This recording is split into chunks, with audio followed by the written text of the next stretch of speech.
മുഖ്യമന്ത്രി എന്ന് പറഞ്ഞത് UDF വ്യാപകമായി നുണപ്രചരണങ്ങൾ നടത്തുന്നു, അതിന് കരുതിയിരിക്കണം. മുഖ്യമന്ത്രി പറയുന്ന നുണകളാണ് ഞങ്ങൾ എണ്ണി പറഞ്ഞത്. ജമാഅത്ത് ഇസ്ലാമിയായിട്ട് ഒരു കാലത്തും ബന്ധപ്പെട്ടിട്ടില്ല എന്ന് നുണ പറഞ്ഞു.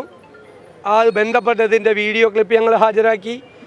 RSSുമായിട്ട് ഒരു കാലത്തും ബന്ധമുണ്ടായിരുന്നില്ല എന്ന് പറഞ്ഞു. RSSുമായിട്ട് ചില കാലത്ത് ബന്ധമുണ്ടായിരുന്നുള്ള മുഖ്യമന്ത്രി പാർട്ടി സെക്രട്ടറി ആയിരിക്കുമ്പോൾ സ്റ്റേറ്റ്മെൻറ്റ് ഞങ്ങൾ കൊണ്ടുവന്നു. എന്തെല്ലാം കാര്യങ്ങളാണ്.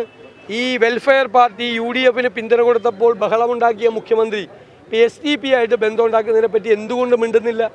ഇരട്ടത്താപ്പല്ലേ ഇത്? ഇരട്ടത്താപ്പല്ലേ? ഞാൻ പറഞ്ഞല്ലോ, ഇരട്ടത്താപ്പാണ്. ഇപ്പോൾ SDP ആയി ബന്ധം, ഇപ്പോൾ RSSുമായി ബന്ധമായി, SDP ആയിട്ട് ബന്ധമായി, PDP ആയിട്ട് ബന്ധമായി. അപ്പോൾ ഇതെല്ലാം മറച്ചു വെച്ചിട്ട് 4 വോട്ടിന് വേണ്ടി രാഷ്ട്രീയ ചെറ്റത്തരം കാണിക്കില്ല എന്ന് പറഞ്ഞ മുഖ്യമന്ത്രി ഇപ്പോൾ ചെയ്തുകൊണ്ടിരിക്കുന്നത് എന്താ? 4 വോട്ടിന് വേണ്ടി പറഞ്ഞ് ചെയ്യുന്നല്ലേ അല്ലേ? അപ്പോൾ അദ്ദേഹത്തിന് പറയാൻ എന്താ അവകാശം? ഞങ്ങൾ എന്ത് നുണയാണ് പറഞ്ഞത്? 4,43,000 വീട് ഉമ്മൻചാണ്ടിയുടെ കാലത്ത് 5 കൊല്ലം കൊണ്ട് ഉണ്ടാക്കിയെന്ന് ഞാൻ പറഞ്ഞപ്പോൾ മുഖ്യമന്ത്രിയാണ് പറഞ്ഞത് 4,000 വീട് ഉണ്ടാക്കിയിട്ടുള്ളത്. കൃത്യമായ മറുപടി നിയമസഭയിൽ അദ്ദേഹത്തിൻ്റെ മന്ത്രിമാർ തന്ന മറുപടി ഞങ്ങളെ ഹാജരാക്കി. അപ്പോൾ ഇന്നെ പിണറായി വിജയൻ മിണ്ടിയിട്ടില്ലല്ലോ. അപ്പോൾ ആരാ നുണ പറഞ്ഞത്? 4,000 വീട് മാത്രമാണ് ഉമ്മൻചാണ്ടിയുടെ കാലത്തെന്ന് പറഞ്ഞ് പച്ചക്കള്ളം പറഞ്ഞത് ആരാ? പിണറായി വിജയൻ. 18 മാസം പെൻഷൻ മുടങ്ങി ഉമ്മൻചാണ്ടിയുടെ കാലത്തൊന്ന് നുണ പറഞ്ഞതാരാ? അവിടുത്തെ ധവളപത്രത്തിലുണ്ടല്ലോ, മുഖ്യമന്ത്രി കൂടി ഒപ്പിട്ടല്ലേ ധവളപത്രം പുറത്തിറങ്ങുള്ളൂ. ക്യാബിനറ്റ് അംഗീകരിച്ചത് പിണറായി വിജയൻ്റെ ക്യാബിനറ്റ് അംഗീകരിച്ച് പുറത്തിറങ്ങിയ ധവളപത്രത്തിൽ പറഞ്ഞിട്ടുണ്ടല്ലോ 3 മാസം സാങ്കേതിക തകരാറ് കൊണ്ട് മാത്രമാണ് പെൻഷൻ മുടങ്ങിയെന്ന്.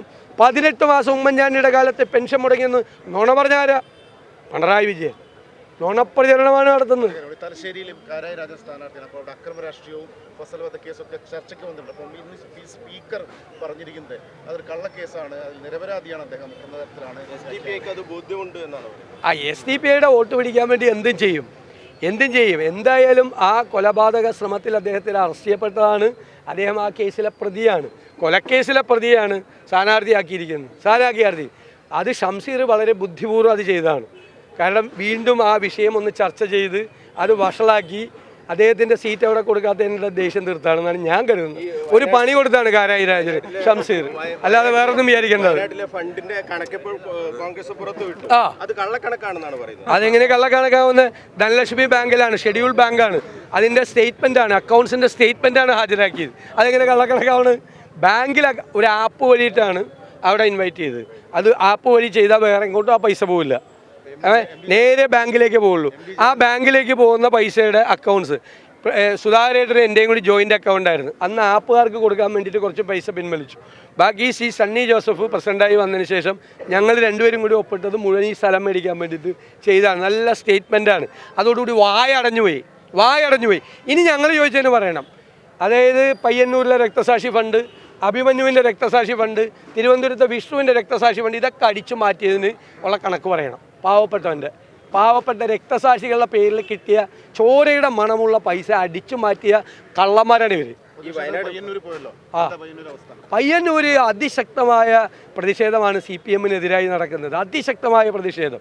രക്തസാക്ഷിയുടെ ഫണ്ട് കൊള്ളയടിച്ചതിനെ ചോദ്യം ചെയ്ത ആൾ പുറത്ത്, അയ്യപ്പൻ്റെ സ്വർണം കവർന്ന ആൾ ഇപ്പോഴും ജില്ലാ കമ്മിറ്റി, സംസ്ഥാന കമ്മിറ്റി. ഒന്ന് ആലോചിച്ച് നോക്കിയ CPMൻ്റെ ഒരു പരിതാപകരമായ അവസ്ഥ. മുതിർന്ന നേതാക്കളൊക്കെ അതിന് പിന്നിലുണ്ട് എന്ന് താങ്കൾ ഉണ്ടല്ലോ, ഉറപ്പായിട്ടുണ്ടല്ലോ. അവിടെ തളിപ്പറമ്പിലും പയ്യന്നൂരിലും CPMൻ്റെ റിബലുകൾ ആണല്ലോ, പുറത്താക്കിയാണല്ലോ മത്സരിക്കുന്നതിൻ്റെ പുറകിൽ പിന്നണിയിൽ നിൽക്കുന്ന നേതാക്കന്മാർ, മുതിർന്ന നേതാക്കന്മാരുണ്ട്. അതൊക്കെ താമസിയാതെ പുറത്തു വരും. ഞാനായിട്ട് ഇപ്പോൾ പറയണ്ട.